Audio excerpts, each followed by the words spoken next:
안녕하세요. 웰리스노트 스튜디오입니다. 항암치료 시작하면 진료실에서 가장 많이 듣는 말이 있습니다. 가리지 말고 뭐든 골고루 잘 드세요. 환자도 보호자도 이 말을 면죄부처럼 생각하죠. 그래서 이런저런 생각 없이 다 먹죠. 다 먹이고요. 그런데 이렇게 먹다 탈나는 음식들이 좀 있습니다. 항암을 하기 때문에 생기는 부작용들이죠. 그래서 이때는 피해야만 하는 음식들이 있습니다. 종류로 따지면 꽤나 많을 것 같으니까 그냥 그룹으로 따져보려고 합니다. 의사 선생님들이 말씀하시는 가리지 말라는 이야기는 대부분 암 환자들끼리 금기시하는 것들을 말씀하시는 경우가 많습니다. 그러니까 암 환자들 중 다수가 고기 먹지 마라, 우유 먹지 마라, 뭐 먹지 마라를 이야기합니다. 나중에 이건 한번 다루겠지만 이건 좀 의견이 분분합니다. 단 항암 중에는 뭐든지 드시는 게 맞습니다. 호르몬 계열의 암, 난소암이나 유방암, 갑상선암은 조심하라는 이야기가 꽤나 많습니다. 그래서 이거는 담당 교수님께 확인하고 가야 될 상황이지만 대부분 항암 때는 먹으라고 합니다. 이유는 간단합니다. 항암은 무조건 먹고 버티는 거니까요. 먹을 수 있으면 먹는 게 맞습니다. 그럼 뭘 먹으면 안 될까요? 환자 보호자들은 평소에 잘 드시던 것들을 우선 권하게 됩니다. 입맛 없어하고 힘들어하면 고급 일식집 가서 초밥이라도 먹이고 싶죠. 근데 안타깝게도 항암 끝날 때까지 미뤄두세요. 의사가 말하는 잘 먹으라는 뜻은 탄수화물, 단백질 구성을 잘 챙기라는 것이지 내 몸에 방어막이 뚫려있는 상태에서 아무거나 막 집어먹으라는 얘기는 아닙니다. 내 몸의 면역 군대가 바닥을 치는 시기에서 평소에 약이 되던 음식이 독으로 변하니까요. 심하면 폐혈증도 올 수 있고 장폐색 때문에 항암 자체가 어려워질 수도 있습니다. 오늘은 의학적인 이유 그리고 병원에서 겪은 수많은 시행착오를 바탕으로 항암 환자가 절대 피해야 될 음식과 그 현실적인 대안을 한번 정리해볼까 합니다. 먹으면 안 되는 음식 첫 번째구는 날 것입니다. 항암할 때 피를 말리는 숫자가 있죠. 호중구라고 불리는 백혈구의 면역 수치.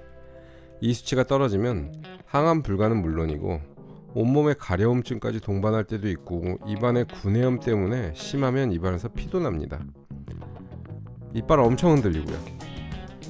그러니까 우리는 무슨 일이 있어도 호중구 수치를 방어하기 위해서 음식을 잘 먹어야 합니다. 그렇지만 항암제는 주사되는 순간부터 지속적으로 몸을 괴롭혀서 백혈구 수치를 떨어뜨립니다. 백혈구가 바닥치를 보이는 항암 2주차는 정말 조심해야 될 시기죠. 면역세포가 없으니까 밖에서 원인 물질이 들어오면 방어가 불가능합니다. 이 시기에는 정말 나갔다 오면 무조건 손부터 씻어야죠. 알코올성 소독제는 손이 틀 수 있으니까 가급적이면 흐르는 물에 비누로 씻고 보습제 듬뿍 바르세요. 이 시기에 날것에 있는 몇 종류의 균들이 다른 평범한 사람에겐 있는지도 모르는 균이지만 항암 중인 환자에겐 핵폭탄급 위력을 보일 수도 있습니다. 그러니 이 시기엔 날것뿐 아니라 밖에서 사 먹는 모든 음식을 조심해야 될 시기입니다. 보통 호중구는 항암 직후가 가장 최고조에 달하고 바로 떨어져서 중간 일자가 바닥이니까 이 사이클을 잘 활용하시길 바랍니다. 보통 1, 2세대 독성 항암제는 3주의 사이클을 갖고 항암을 하니까 2주차가 제일 위험한 때입니다. 하지만 음식을 잘 못 드시는 분들의 경우는 3주 전체가 다 위험 시기입니다. 호중구 수치가 항암을 할 수 있는 수치에 간당간당하거든요. 계속 단백질 공급이 잘 안 되면 백혈구 수치가 더 잘 안 올라가고요. 그래서 좀 헛갈리는 게 있으시죠?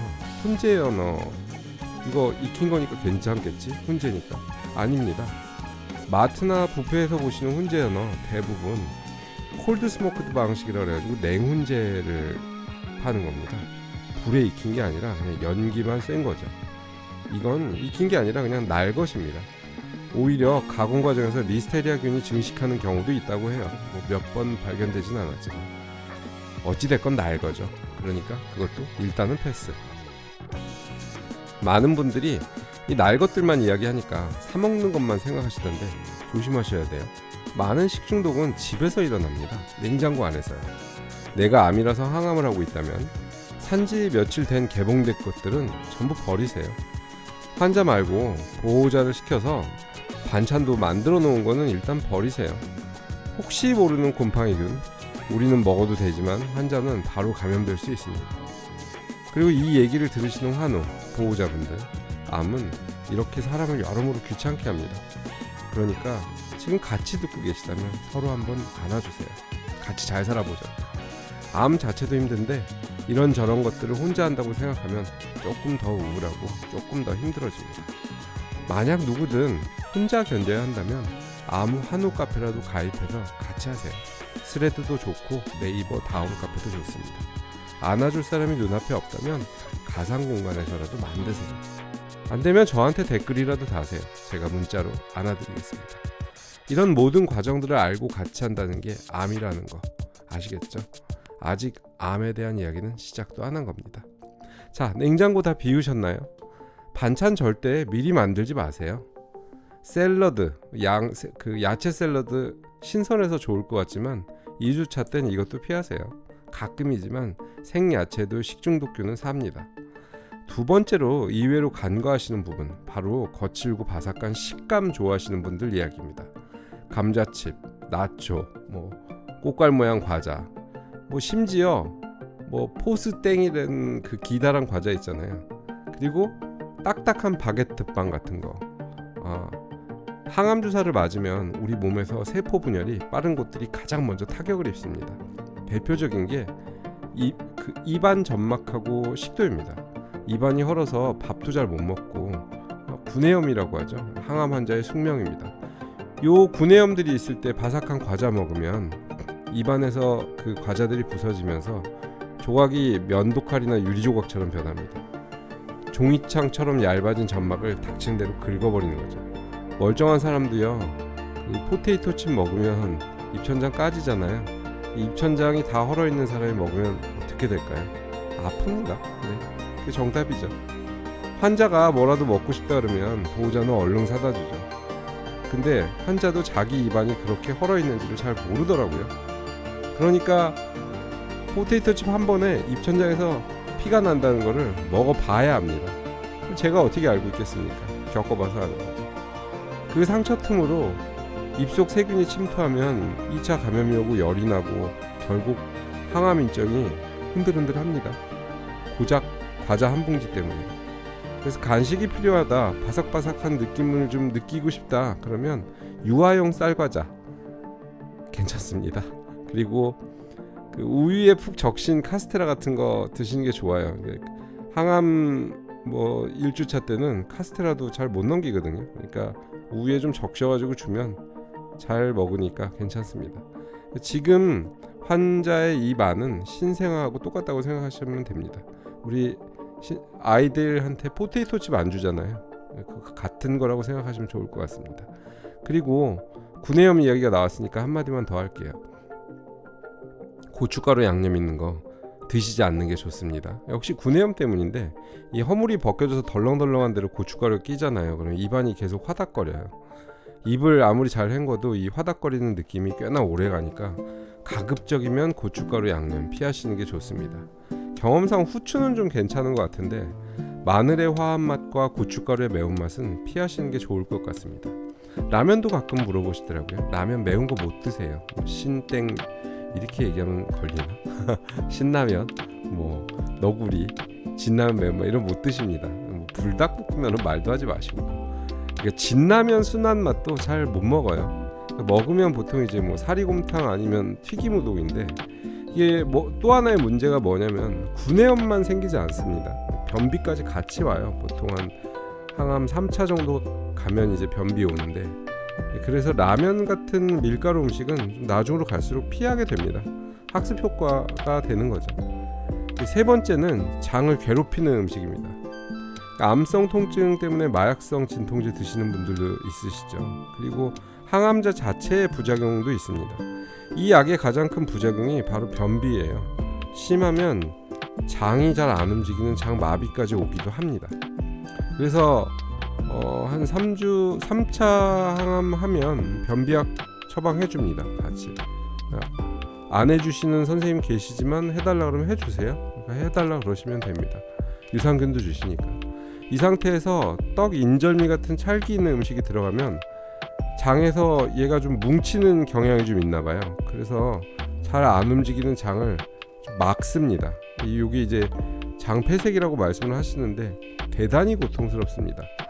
보통 수술하시려고 이제 개복하신 분들 많으시잖아요. 물론 복강경도 있으시고 갑상선이나 유방암은 다른 수술들을 하셨겠지만 개복술을 하신 분들은 장기 쪽을 한번 손을 댄 상태라 장 유착이 좀 있으실 거예요.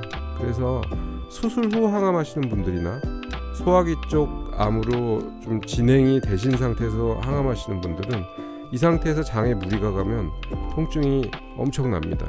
그러니까 조심할 건 조심하시는 게 좋으니 안 드시는 게 좋습니다. 곶감이나 홍시 마찬가지입니다. 멀쩡한 사람도 변비 걸리잖아요. 이거 먹으면 떫은맛 내는 타닌 성분이 수분을 빨아들여 가지고 그 변비를 더 심하게 만드니까 절대 금지라고 생각하세요. 그냥 안 드시면 됩니다. 안 좋으니까. 그리고 하나 더, 우리 그 위장에 소화 안 되고 막 그러니까 위장에 좋다고 양배추즙, 브로콜리 이런 거 드시잖아요. 조심하셔야 됩니다. 양배추랑 브로콜리는 섬유질이 많아가지고 장에서 분해될 때 가스 엄청나게 만들거든요. 장 운동이 멈춰서 가스가 배출이 잘 안 되고 계속 가스 만들어내면 배가 빵빵해져서 숨도 못 쉬고 복통에 시달립니다. 이 복부팽만이 일반인보다 고통이 더 심해요. 말했지만 여기저기 상처가 많잖아요. 그래서 안 드시는 게 좋습니다. 그리고 절대 항암할 때 즙 드시지 마세요. 제 주변에 두 분이나 계세요. 이 즙 드시다가 간 수치 올라가지고 항암 한번 건너뛰신 분들. 절대 즙은 드시지 않는 게 좋습니다. 채소는 가급적이면 생으로 드시지 말고 좀 쪄서 부드럽게 만들어서 조금만 드세요. 이 가스 덜 차게. 그래서 가벼운 과일 같은 걸로 대체하시는 게 더 좋을 것 같습니다. 마지막으로 아까 말씀드린 변비 때문에 유산균 챙겨 드시는 분들 계실 거예요. 이 면역력이 정상일 때는 이 유산균도 유익균이지만 호중구 수치가 0에 가까울 때 이 균도 혈관을 타고 돌아다니는 적이 될 수 있다는 감염내과 교수님들의 우려가 있다고 합니다. 이건 저도 그냥 들은 얘기인데 저희는 유산균을 먹었거든요. 그러다 이제 나중에 저도 찾아보니까 처방이 된다고 하시더라고요. 의사 선생님한테 여쭤보니까. 그래서 유산균 처방 받았습니다. 그리고 다른 분들한테 여쭤보고 이제 다른 자료들 찾아보면 유산균 처방해 주신다 그러더라고요. 변비 심해서 유산균 먹고 싶다고 하면 병원에서 변비약도 처방해 주시고 유산균 제제 중에 비오풀, 람노스 같은 이런 암 환자들이 먹게 안전하게 만든 균들이 있대요. 그래서 이거 보험 적용되고 가격도 싸니까 그냥 처방 받으세요. 검증되지 않은 균을 내 돈 주고 사가지고 내 몸을 시험할 필요 없잖아요. 임상 다 된 좋은 유산균들 처방 받아서 드시면 될 것 같습니다. 변비, 구토 같은 거 항암 부작용 나시는 분이요, 병원에 말씀하세요. 꼭 견딘다고 생각하지 마시고 의사 선생님한테 말씀해 주시면 바빠서 무뚝뚝 하시는 거지 요청하면 다 들어주세요. 꼭 말씀드리고 잊어버리고 말 못했다 그러면 간호사님한테라도 이야기해 주세요. 그러면 챙겨 주십니다. 간호사실에 전화라도 꼭 요청하시면 다음에 한번 또 챙겨 주시니까 꼭 챙겨 받으세요. 긴 여정을 가야 합니다. 너무 클리어한 케이스로 6번 항암하고 1차로 끝나는 사람도 있겠지만 2차 항암, 3차 항암 하시는 분이 있고 방사능 하시는 분이 있고 이 여정은요 굉장히 길어요. 이 굉장히 긴 여정 끝에 완전 관해라는 표현을 들을 수 있는 그 시간까지 가려면 마음도 몸도 길게 가야 합니다. 그러니까 처음부터 힘든 거 견디고 막 이러고 지치지 마시고요. 도와달라고 힘껏 소리치세요. 그럼 다 귀 기울여서 들어주실 겁니다. 보호자분들도 환자분이 먹고 싶어하는 게 있다면 무작정 먹이려고 하지 마세요. 한 번은 생각해 보셔야 됩니다. 고통을 줄 수도 있으니까. 그리고 라면 같은 거 있잖아요. 아무리 그 환자가 괜찮다고 옆에서 먹어도 된다고 그래도 밖에서 드세요. 굉장히 먹고 싶습니다. 근데 알죠, 먹으면 고통스럽다는 걸. 그러니까 바쁘셔도 가급적이면 밖에서 드시는 그런 배려를 좀 해주시면 좋을 것 같습니다. 자, 오늘 여기까지 하겠습니다. 웰니스 노트 스튜디오였습니다. 감사합니다.